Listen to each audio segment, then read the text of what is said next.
ភាពចម្រូងចម្រាសរវាងលោក Donald Trump និងលោក Elon Musk បានធ្វើឲ្យសភាអាមេរិកដាក់គោលការណ៍ក្នុងការធ្វើសវនកម្មនៅក្នុងការកាន់កាប់មាសនៅ Fort Knox ដែលជាឃ្លាំងមាសធំបំផុតរបស់សហរដ្ឋអាមេរិកសូមស្វាគមន៍មកកាន់ព័ត៌មានហិរញ្ញវត្ថុរបស់ F Insight ថ្ងៃទី9 ខែមិថុនាឆ្នាំ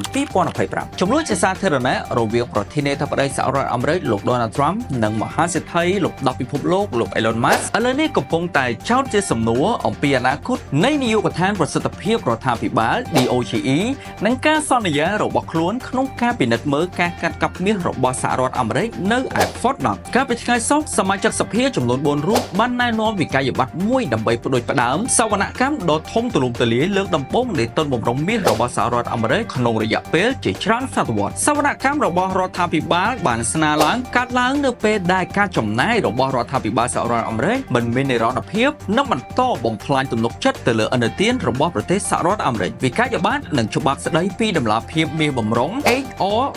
3795នឹងតម្រូវឲ្យមានការវិភាគពេញលេញទៅលើសារពើភ័ណ្ឌនិងសវនកម្មនៃការកាន់កាប់មាសទាំងអស់របស់សហរដ្ឋអាមេរិកវាក៏បានអំពាវនាវឲ្យមានការលាតត្រដាងពេញលេញនៃប្រតិបត្តិការទាំងអស់ដែលពាក់ព័ន្ធទៅនឹងមាសរបស់សហរដ្ឋអាមេរិករួមទាំងការទិញការលក់ប្រាក់កម្ចីកិច្ចសន្យាការជួលការផ្លាស់ប្ដូរនិងការជាប់ពាក់ព័ន្ធផ្សេងៗទៀតដែលមានអាយុកាល50ឆ្នាំកន្លងមកនេះតំណាងលោក Thomas Massie បាននិយាយនៅក្នុងសេចក្តីថ្លែងការណ៍មួយថាជនជាតិអាមេរិកសមនឹងទទួលបានតម្លាភាពនិងគណនេយ្យភាពពីស្ថាប័នដែលគ្រប់គ្រងរូបិយប័ណ្ណរបស់យើងលោក Stefan Gleason ប្រធាននាយកប្រតិបត្តិនៃ Southport Money និង Defense League បាននិយាយថាវាមានរយៈពេលជាច្រើនទសវត្សរ៍មកហើយចាប់តាំងពីសារពើភ័ណ្ឌនៃការវិភាគជាក់ស្ដែងត្រូវបានធ្វើឡើងតាក់ទងទៅនឹងទុនបំរុងមាសរបស់សហរដ្ឋអាមេរិកហើយនាយកដ្ឋានហិរញ្ញវត្ថុបានបាត់បង់នៅកំណត់ត្រាដូចជាការខកខានក្នុងឱកាសជាច្រើនដែលហាក់ដូចជាកំពុងតែចង់ធ្វើសវនកម្មសារជាថ្មីច្បាប់មួយនេះបានកាត់ឡើងនៅពេលដែលវិនិយោគិននិងប្រទេសនានា